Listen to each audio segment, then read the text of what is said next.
para asatiz, wabil khusus yang telah memberikan ceramah, Ustaz Ahmad bin Usman, Ustaz Al-Hajj,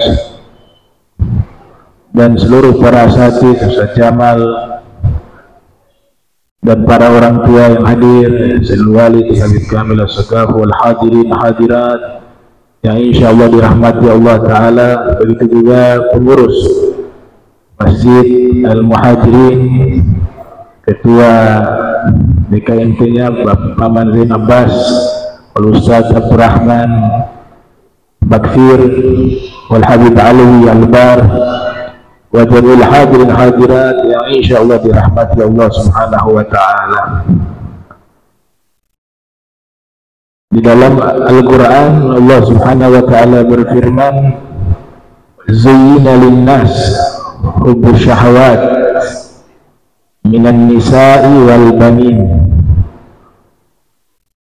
wal qanatir al muqaddara minaz zahab wal fiddah wal khayl musawwamah wal an'am wal harth dzalika mata'u hayatid dunya wallahu 'indahu husnul ma'ab.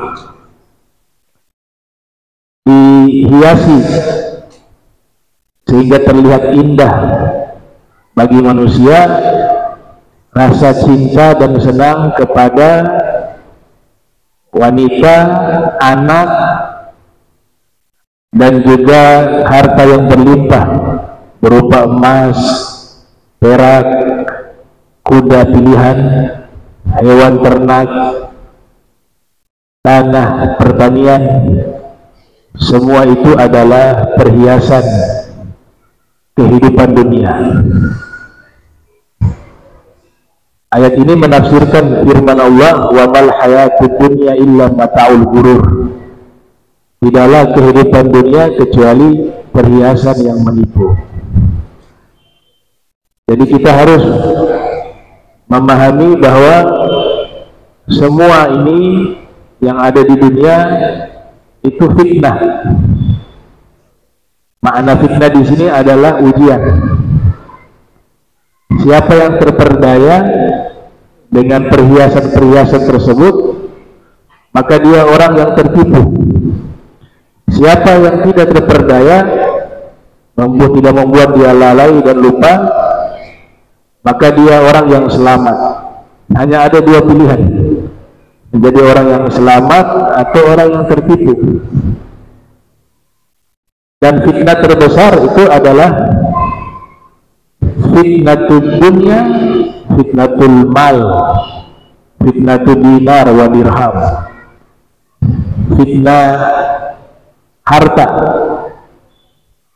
Allah Ta'ala selalu mengatakan di dalam Al-Quran bahwa harta itu bisa menjadi ujian. Anak-anak juga bisa menjadi ujian bagi orang tuanya. Istri-istri juga bisa menjadi ujian bagi suaminya. Apabila harta yang dimiliki membuat dia menjadi lupa akan kewajiban dia, membuat dia lupa akan adanya kehidupan akhirat, maka harta itu menjadi fitnah baginya. Tapi kalau tidak membuat dia lupa, tidak membuat dia lalai, maka harta itu bukan menjadi fitnah, tapi nikmat. Dengan harta itu tidak membuat dia lalai kepada Allah, maka mereka adalah orang-orang yang selamat, insya Allah. Begitu juga dia mendidik istrinya, dia mendidik anaknya menjadi istri yang solehah, anak yang soleh dan solehah. Dia sudah berusaha semaksimal mungkin, maka anak dan istrinya bukan menjadi fitnah, tapi menjadi nikmat baginya, menjadi penolong baginya di akhirat nanti. Masalah harta yang menjadi fitnah terbesar di zaman kita ini uang. Di masa Nabi, dinar wa dirham. Kalau kita flashback ke belakang, awal mula adanya uang itu di zamannya Kan'an, anak turunan Nabi Adam. Ada juga yang berpendapat di masanya Nabi Allah Idris alaihissalam, sebagai orang pertama yang membuat uang, sebagaimana yang diterangkan oleh Al-Hafiz Ibnu Katsir di dalam kitab Qasasul Anbiya, yang lahir 701 Hijriah, wafat 774 Hijriah. Tapi kalau sejarah umum, itu yang pertama kali membuat uang logam, itu satu bangsa namanya Lydia. Masa Lydia itu masuk di wilayah Turki kurang lebih abad 6 sebelum Masehi. Kemudian uang kertas pertama kali dibuat oleh orang Cina, ya, orang Cina di dinasti Tang abad 7 sebelum Masehi. Nama uang kertasnya itu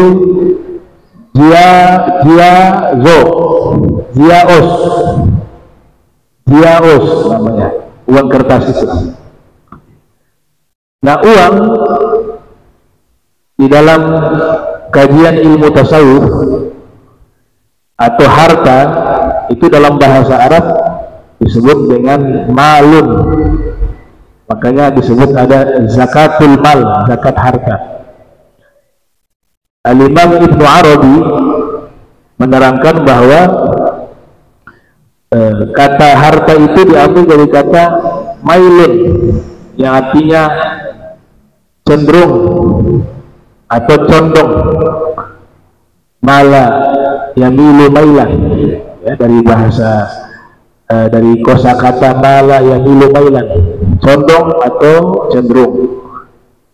Artinya, kata Ibnu Arabi, orang dalam hatinya terlampau mencintai harta. Kalau suka harta, semuanya suka. Itu fitrah. Suka istri, suka perempuan, suka anak, cinta, ya. Itu Allah bilang hubbus syahwat, fitrah di situ. Senang kepada uang, senang itu gak dilarang karena itu fitrah. Tapi ketika sudah berlebihan sehingga melalaikan, disitulah ada larangan. Makanya di dalam ayat tadi dibilang hubbus syahwat, cinta akan syahwat, gitu. Nah, ketika sudah cinta itu berlebihan kepada segala sesuatu, pasti dampaknya tidak baik, pasti efeknya tidak baik. Maka sebab itulah ketika mencintai harta dengan sangat mencintainya, maka pasti agamanya akan senantiasa cenderung kepada keburukan. Agama itu tidak akan bisa berjalan lurus. Maka diambil dari kata mal, yang artinya bengkok, condong atau cenderung. Al-Habib Abdul Haddad bahkan beliau berdoa, Allahumma akhrij min qalbi kulla qadlin lid dunya wa kulla nahallin lil khalqi yamilu bi ila ma'siyati. Ya Allah, keluarkanlah dari hatiku segala kecintaan kepada dunia dan segala tempat yang mencintai makhluk secara berlebihan, yang nanti cenderung membawa diri saya kepada maksiat padamu. Jadi harta dari kata itu mailun. Nah, ciri-ciri orang yang tidak lalai dengan perhiasan yang menipu di dunia, Allah sendiri sudah menerangkan ciri-ciri mereka. Siapa mereka? Orang-orang yang tidak tertipu dengan perhiasan dunia. Mudah-mudahan kita masuk dalam kriteria itu, karena kriteria ini sangat jelas Allah terangkan bahwa orang yang memiliki sifat inilah mereka adalah orang-orang yang tidak tertipu dengan dunia. Tapi kalau sifat ini tidak dimiliki, maka dipastikan bahwa orang ini saat ini sedang ditipu oleh perhiasan dunia. Apa kata Allah Ta'ala? Orang-orang yang tidak tertipu dengan perhiasan dunia, rijalun la tulhihim tijaratun wala bay'un an dzikrillah. Ini yang pertama. Mereka adalah orang-orang hebat yang jual beli, bisnis, dagang, tidak membuat mereka lupa mengingat Allah. Jadi kalau ada orang dagang, tidak dilarang. Bahkan para nabi itu banyak pedagang, termasuk nabi kita Muhammad Sallallahu Alaihi Wasallam, seorang pebisnis sukses. Istri beliau juga bahkan menjadi pengusaha tersukses di kota Makkah, Sayyidah Khadijah. Akan tetapi jual beli, bisnis, dagang tidak membuat mereka lupa mengingat Allah, karena mereka paham itu bukan tujuan. Maka ini ciri yang pertama, orang yang terselamatkan daripada tipuan perhiasan dunia. Dia selalu mengingat Allah walaupun dia sibuk di dalam bisnis. Sebaliknya, kalau ada orang dagang, bisnis, ataupun kerja, pekerjaan ini menghalangi dia mengingat Allah, maka dia sedang tertipu dengan kehidupan dunia. Jadi jelas ayat ini masuk kategori ayat lafzul hakiki, tidak majas, lugas, jelas, tidak perlu lagi ditakwil-takwil. Kita sekali membaca paham. Itu yang pertama. Jadi dia tidak terlalaikan dengan perniagaan atau kerjaan atau jual beli. Kemudian lanjutannya, wa iqamis sholati, juga tidak lupa melaksanakan sholat 5 waktu. Akhir zaman pedagang dekat masjid, tapi tidak semua ya, ada yang sholat juga ya. Husnudon saya semuanya sholat ya, tapi di tempat lain lah, bukan di sini. Itu dagang di samping masjid, ada panggilan azan, tidak sholat. Alasannya apa? Kerja cari rezeki. Jadi mencari rezeki tapi meninggalkan yang memberikan rezeki. Yang punya rezeki Allah, harusnya kamu dekati yang punya rezeki, karena yang berikan itu Allah Subhanahu wa ta'ala. Dan itu terjadi bukan hanya di tempat-tempat biasa, bahkan mohon maaf di tanah suci itu ada yang memang dagang, niatnya dagang saja, tidak, sholatnya bukan di Masjidil Haram, sholatnya di tempat lain. Kalau yang tidak sholat, wallahu alam ya. Artinya ini perkara apa? Perkara hidayah dan taufik dari Allah.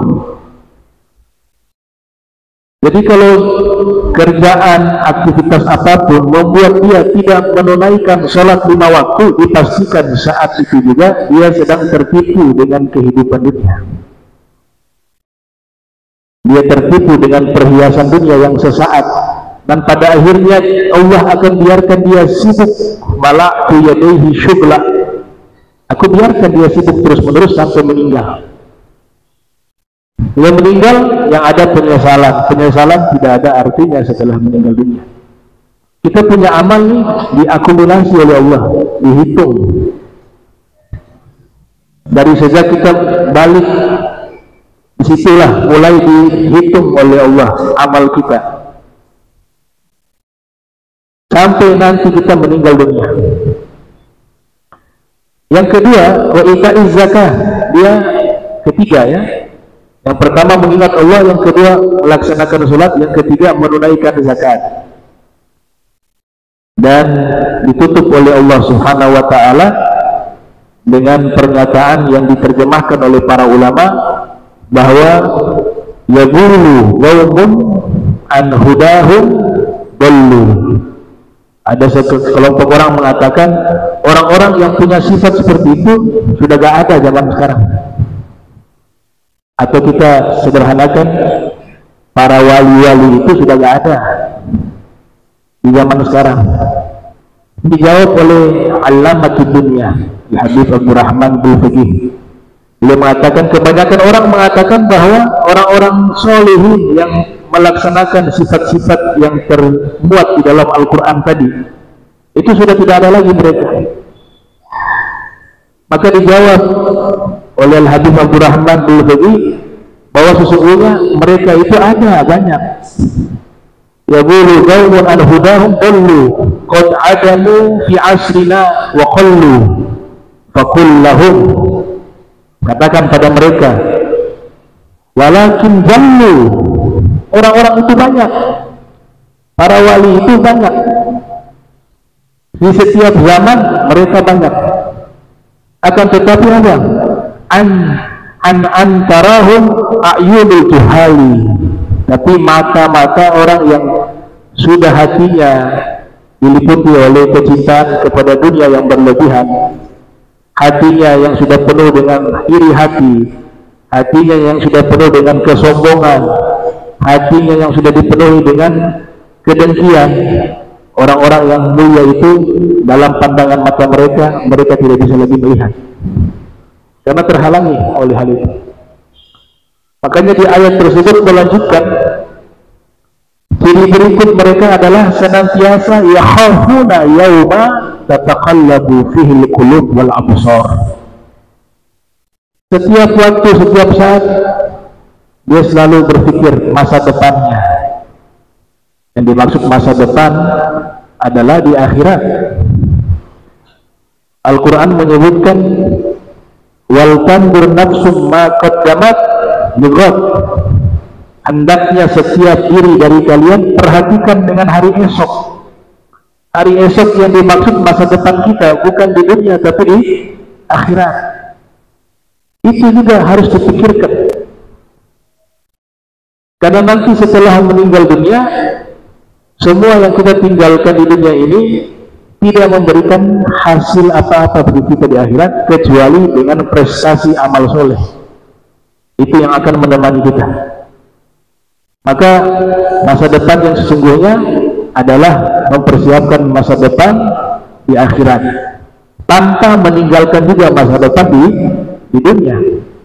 Itulah visi misi orang-orang beriman yang selalu bermunajat dalam doanya agar diberikan kebaikan di dunia maupun di akhirat. Rabbana atina fid dunya hasanah wa fil akhirati hasanah wa qina adzabannar. Nabi sudah memberikan satu pernyataan bahwa setiap umat diberikan ujian. Likulli ummati fitnah. Setiap umat diberikan ujian. Wa fitnatu hadhil ummah hubbul mal. Tapi fitnah yang paling terbesar di umatku ini adalah cinta kepada harta, hubbul mal. Bahkan di riwayat yang lain diriwayatkan oleh Imam Bukhari, Rasulullah sallallahu alaihi wasallam bersabda, ta'isa abdu dinar wa dirham. Celaka hamba dinar dan dirham. Jadi jangan sampai kita menjadi hamba. Hamba ini hanya boleh kita jadi hamba Allah, nggak boleh jadi hamba uang, nggak boleh menjadi hamba dinar dan dirham.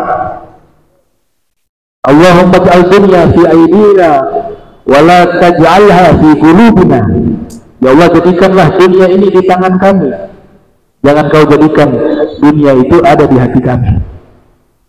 Kita tidak diperintahkan untuk menjadi orang yang malas bekerja untuk mencari kesuksesan dunia, tidak sama sekali.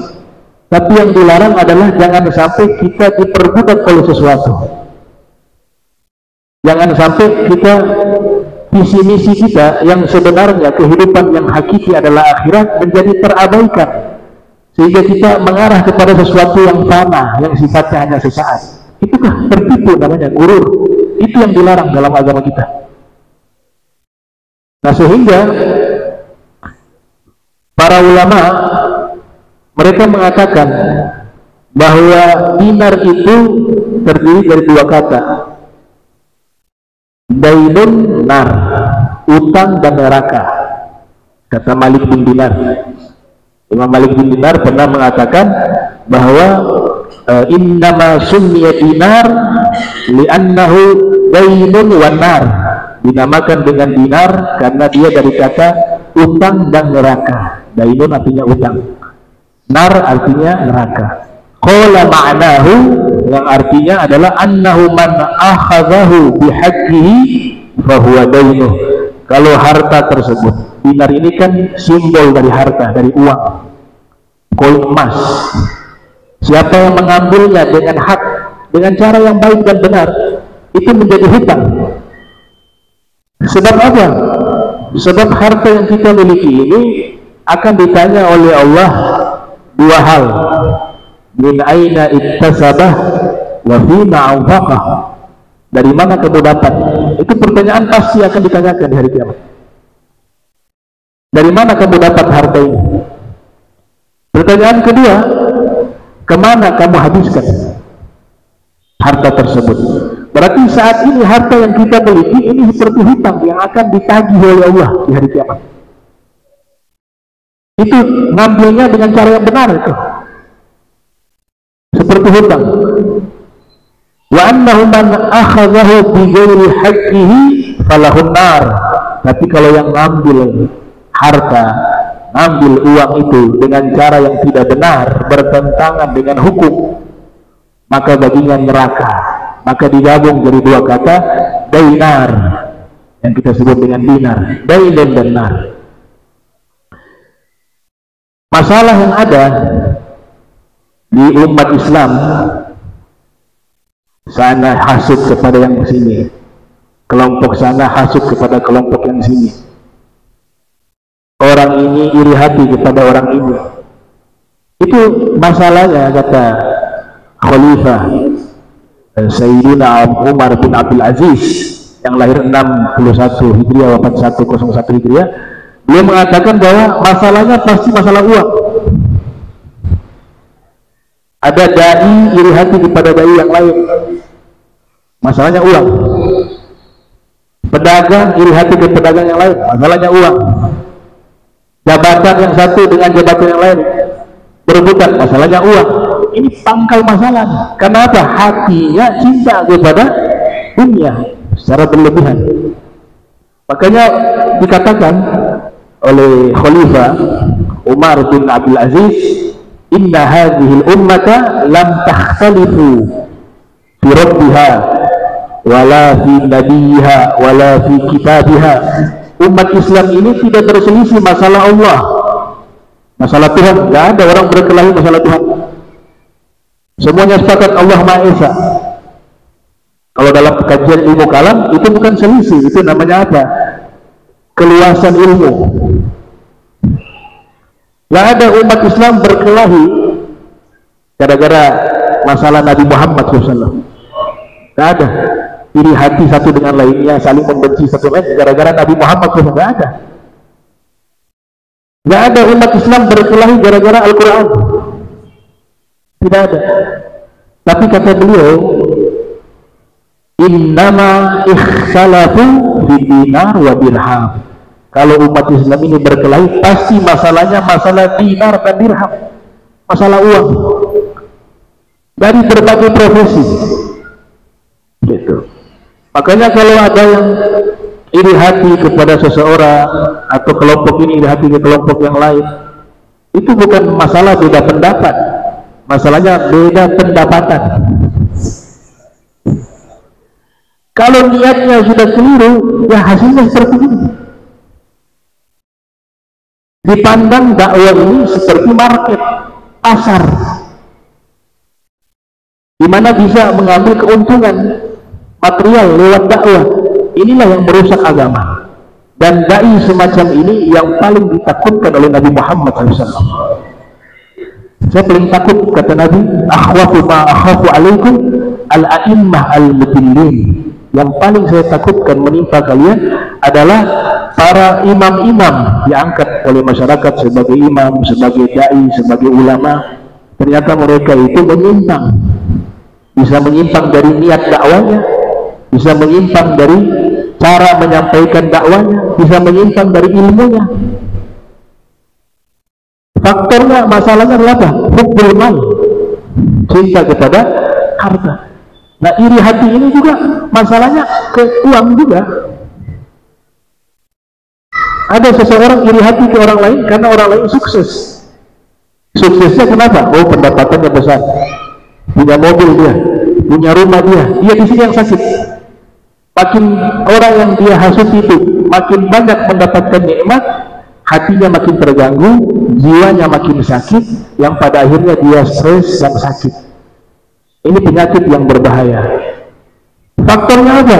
Dia menganggap hidup itu hanya di dunia. Dan ini khawatirnya masuk ke masalah akidah. protes kepada Allah, ya Allah, seakan-akan kenapa kau berikan nikmat kepada dia, kenapa tidak saya? Akhirnya masuk ke ranah apa? Menentang Allah. Walau wa kaifa wa lima ya'tarid Allahu alladzi khalaq. Dia mengatakan kenapa begini, kenapa begitu, harusnya saya, kenapa dia yang sukses, kenapa dia seperti ini, kenapa saya tidak. Secara tidak langsung dia sedang memprotes Allah, masuk ke masalah akidah.